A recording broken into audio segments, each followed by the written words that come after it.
हाँ जी, कोटेशन आ गई है मेरे पे, देख रहा हूँ मैं। तो प्राइसेस ज़्यादा नहीं है थोड़ा?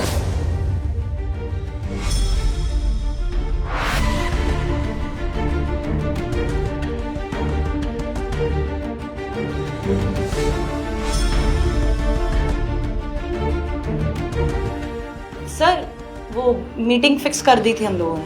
हाँ, जितना मैं करता हूँ बात कर रहा हूँ। हाँ सर, बस टाइमिंग्स बता देना। चलिए ठीक है सर, लेकिन वही प्राइसेस रिव्यू करना चाह रहा था मैं। सर मुझे भी देर हो रही है सर, वो बस छूट जाएगी मेरी। अच्छा हाँ, तुम्हें देर हो रही होगी ना, तुम निकलो, मैं तुमसे कॉल पे बाद में बात कर लूँगा। जाओ। ठीक है सर।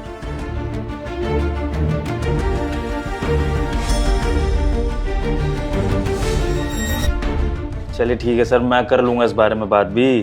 अरे एडवांस तो जितना हिमांशी यहाँ पर एडवांस था 4 लाख रुपए, वो कहाँ रखा है? अरे हाँ सर, यहाँ तो पैसे रखे थे ना। हिमांशी पैसे कहाँ गए वो? मुझे नहीं पता मैम, बॉस मुझे नहीं पता पैसे का है।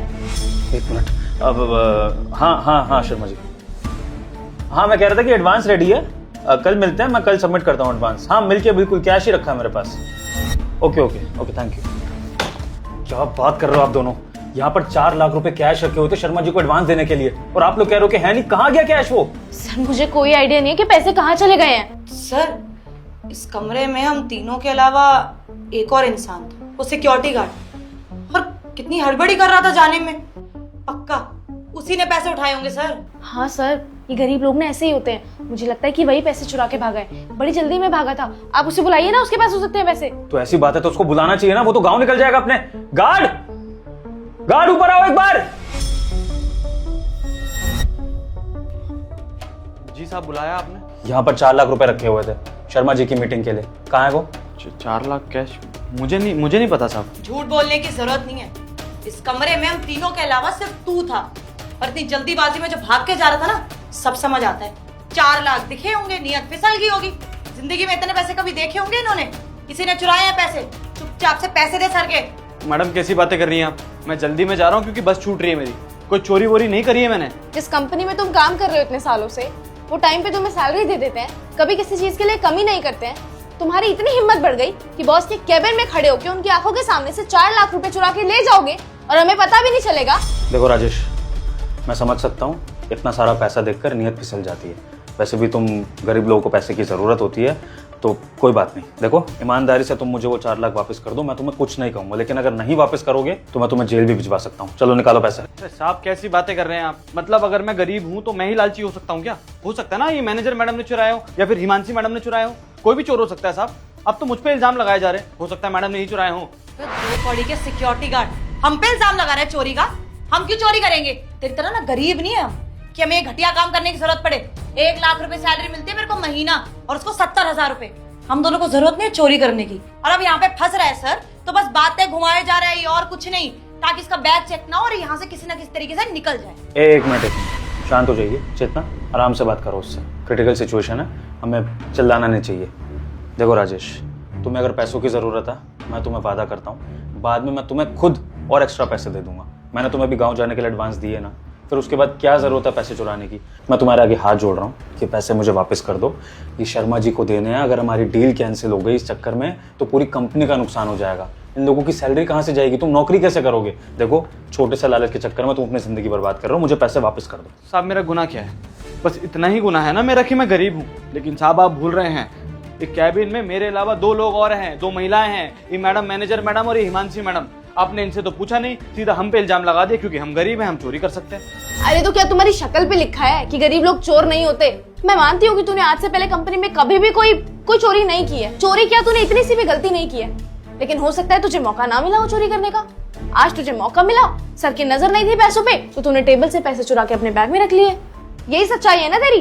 अरे आप लोग इससे बातचीत क्या कर रहे हो? और सर आप रिक्वेस्ट क्यों कर रहे हो इससे? गार्ड है ये, मैं बोल रही हूँ इसने पैसे चोरी करे हैं। अगर इसने नहीं करे तो किसने करे? हम सब तो यहीं पे बैठे हुए हैं। सर इसका बैग चेक करो, उसी में पैसे निकलेंगे। हाँ ये तुमने सही कहा चेतना। राजेश, अपने बैग की तलाशी दिलवाओ। साहब ये कैसी बातें कर रहे हैं आप? ये हमारा अपमान है साहब, और कुछ भी नहीं। आप हम पे चोरी का इल्जाम लगा रहे, बहुत बड़ा लालचन है हमारे ऊपर ये। तुमने चोरी नहीं करी है ना, तो बस अगर तुमने चोरी नहीं करी है तो कॉन्फिडेंस रखो अपने ऊपर, ये बैग दिखाओ और इन दोनों को और मुझे गलत साबित कर दो। चलो कराओ तलाशी। ठीक है साहब, लेकिन हमें बस एक सवाल का जवाब दीजिए। कंपनी में जितना लोग काम करता है, चाहे वो पियोन हो, चाहे वो सिक्योरिटी गार्ड हो, चाहे मैनेजर मैडम हो, ये हिमांशी मैडम हो, आप सबको बराबर मानते हैं ना? हाँ। बिल्कुल ठीक बात है। तो साहब जैसे अगर मेरा बैग चेक हो रहा है, तो कैबिन में मेरे अलावा 2 लोग और थे, इन दोनों का भी चेकिंग होना चाहिए साहब। सर फालतू ना बात का बतंगड़ बना रहा है और कुछ नहीं। अरे हम चोरी करेंगे क्यों? सर इसको गांव जाना था, इसको पता है, हमें तो पता ही नहीं गांव में कहाँ रहता है, क्या करेगा। 1 महीने का बोल के ये आएगा ही नहीं वापस। 4 लाख मिल गया, आराम से ऐश करे, नौकरी की जरूरत है। और अब जब फंस रहा है तो हम पे इल्जाम लगा रहे हैं। सर बैग ही कहाँ है मेरे पास? वही तो मैम, सर ये ना आपको बातों में गोल गोल घुमा रहा है। इसको बस किसी भी तरह से आपको चकमा देना है और 4 लाख रुपए लेके गांव भागना है। देख सच बोल रही हूँ मैं, पैसे दे दे, सर तुझे नौकरी से नहीं निकालेंगे, घबरा मत। साहब बस एक छोटी सी बात और साहब, अब क्या? जो भी चोर निकलेगा ना साहब, आप उसको नौकरी से निकाल देना, चाहे वो भले मैं ही क्यों ना हो। डन, नौकरी से निकाल दूंगा जो भी चोर होगा। अब बैग की तलाशी करवाओ। कराओ। ये देखिए साहब, ये तो चेन खराब है हमारा, ये 2 शर्ट और 1 पैंट है, इसके अलावा कुछ नहीं है बैग में। बताइए, लीजिए कर लीजिए चेक। बैग तो खाली है, पैसे कहाँ है? कहा था ना साहब, कोई चोरी नहीं की हमने। पैसे तो इसके बैग में ही होने चाहिए थे ना। I mean, मतलब हमारे अलावा तो यही था जो भाग के गया था, तो पैसे तो इसके पास से निकलने चाहिए थे। इसके बैग में पैसे क्यों नहीं है? मैडम मुझे लगता है, बॉस मुझे लगता है कि ये ना पैसे तो इसने चुराए थे, ये भाग के जाके नीचे पैसे रखाया है। साहब हमारा परीक्षा हो चुका है, अभी दोनों की बारी है, इनकी भी चेकिंग कीजिए साहब।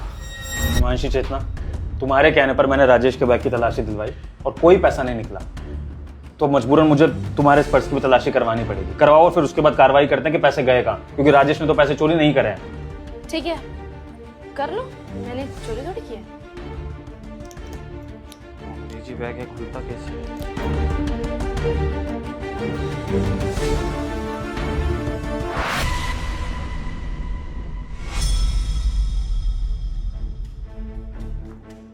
लीजिए साहब।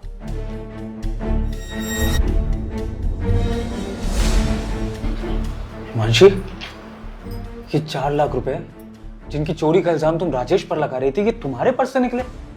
चेतना, तुम भी तो बहुत कॉन्फिडेंस से कह रही थी कि चोरी राजेश ने करी होगी, तो ये पैसे हिमांशी के पर्स में कैसे? हिमांशी क्या है ये सब? तुम्हारे बैग में पैसे कैसे? मुझे नहीं पता बॉस, ये पैसे मेरे बैग में क्या कर रहे हैं? मुझे लगता है कि इसने ही डाले हैं। ये फंसाना चाहता है मुझे, चोरी का इल्जाम लगाना चाहता है मेरे ऊपर। 1 सेकेंड, बहुत इल्जाम लगा लिया तुमने राजेश पर। राजेश ने चोरी नहीं करी है, साफ हो चुका है। पैसे तुम्हारे पर्स से निकले तो जवाब तुम्हें देना पड़ेगा कि तुम्हारे पर्स में ये पैसे क्या कर रहे थे। अरे सर मेरे बैग से कैसे निकल सकते हैं पैसे? पैसे तो मैंने इसके बैग में खुद डाले थे। क्या?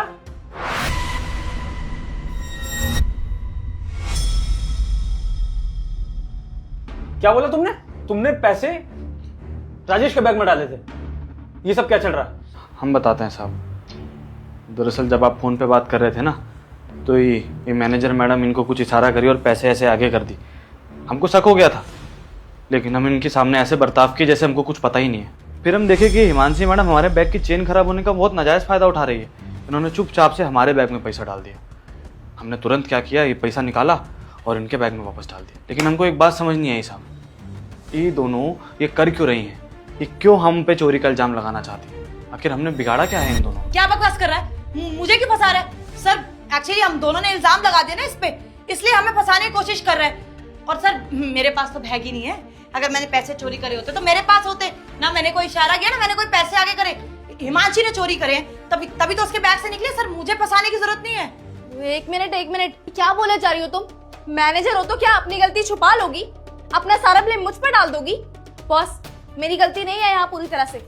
मैनेजर ने मुझे 20,000 रुपए का लालच दिया था, बोला था कि ये कैश इस सिक्योरिटी गार्ड के बैग में डालना है। अब मुझे नहीं पता कि मुझसे इन्होंने ऐसा क्यों करवाया। इनकी साजिश थी ये सारी की सारी। चेतना, ये क्या सुन रहा हूं मैं? कंपनी की मैनेजर इतनी बड़ी साजिश कर रही है, गार्ड को झूठे चोरी के इल्जाम में फंसाने की कोशिश कर रही है कंपनी के एम्प्लॉय के साथ मिलके। क्या हो रहा है ये सब? सर किसी काम का नहीं है ये गार्ड।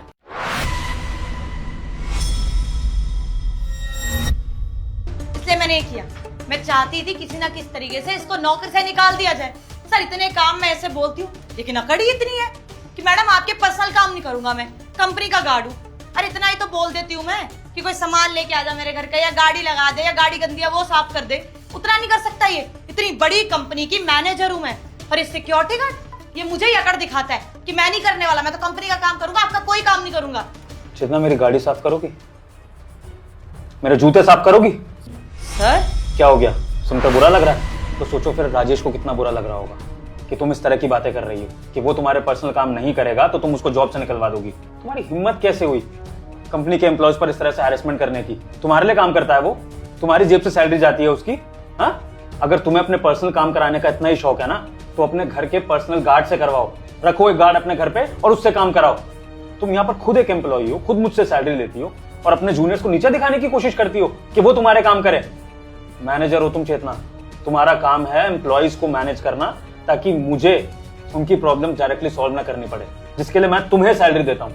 और तुम मैनेजर होकर कंपनी की प्रॉब्लम बढ़ा रही हो, एम्प्लॉइज को फंसाने की कोशिश कर रही हो। अभी मैं उसको फायर कर देता कंपनी से, उसको और जगह पर नौकरी नहीं मिलती, उसका घर परिवार कैसे चलता तुमने एक बार भी सोचा? अब क्या करूं? राजेश को दिया वादा पूरा करूं? निकाल दूं नौकरी से? नहीं सर, आप प्लीज मुझे जॉब से मत निकालना। आई एम रियली सॉरी, मुझे मेरी गलती का एहसास है। इसलिए कंपनी का गार्ड है, मेरे पर्सनल काम थोड़ी करेगा। मैंने ऐसा सोचा ही नहीं सर, मुझे लगा गार्ड है, छुट्टी नौकरी करता है, मेरे भी 2-3 काम कर देगा। ईगो हर्ट होगी थी इसलिए मैंने ऐसा कर दिया था। आई एम रियली सॉरी, आज के बाद ऐसा कुछ नहीं होगा। मुझे नहीं लगता चेतना कि मुझे इस कंपनी में तुम्हारे जैसे टॉक्सिक मैनेजर की जरूरत है और हिमांशी जैसे एम्प्लॉयज की जरूरत है जो अपने मैनेजर की बातों में आकर कुछ भी गलत कर लेती है और एक गरीब आदमी को फंसाती है। और अब मुझे एक्शन तो लेना पड़ेगा क्योंकि आपने इतना बड़ा क्राइम किया है कंपनी में, है ना? हिमांशी, बहुत शौक है आपको अपनी मैनेजर के गलत में साथ देने का, तो एक काम करिए, अपने मैनेजर के साथ ये जॉब छोड़। सर प्लीज हमें माफ कर दीजिए ना, पहली और आखिरी गलती समझ के माफ कर दीजिए। आई प्रॉमिस कि मैं आज के बाद ऐसा कभी नहीं करूंगी, फिर चाहे वो इस कंपनी की मैनेजर ही क्यों ना हो। मैं किसी की बातों में आकर किसी का बुरा नहीं करूंगी। माफ कर दीजिए, नौकरी की बहुत जरूरत है। हाँ सर, मैं ये वापस से नहीं करूंगी, मुझसे गलती नहीं होगी। आई एम रियली सॉरी, मुझे मेरी गलती का एहसास है, प्लीज सर। ठीक है, तो ये बात आप अपनी नई कंपनी में फॉलो करना, क्योंकि सच में आपकी इस कंपनी में अब जगह नहीं है, क्योंकि मुझे ट्रस्ट ही नहीं होगा आप पर, और जब ट्रस्ट नहीं होगा तो फिर जॉब पर रखने का फायदा क्या है। ओके, जाइए तुम।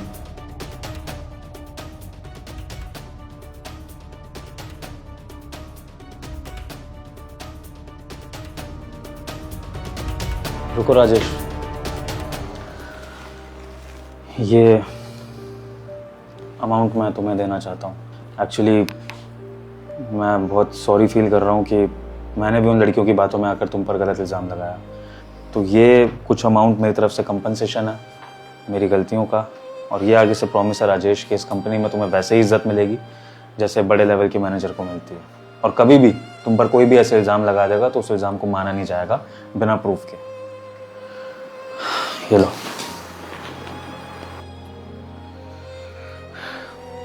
सच कहें तो साहब इन पैसों के लिए मना कर देते हम, लेकिन अभी गांव में ना माँ का तबीयत बहुत ख़राब है, पैसे का बहुत ज़रूरत है अभी हमको। आपसे मांगने का हिम्मत नहीं हुआ, सोचे थे गांव जाके ज़मीन बेच देंगे, लेकिन पैसों से हमारा पुश्तैनी ज़मीन बच जाएगा। धन्यवाद आपका। अच्छे से जाओ, अपनी माँ का इलाज कराओ, और पैसों की ज़रूरत पड़े तो मुझे बता देना। चलते हैं साहब।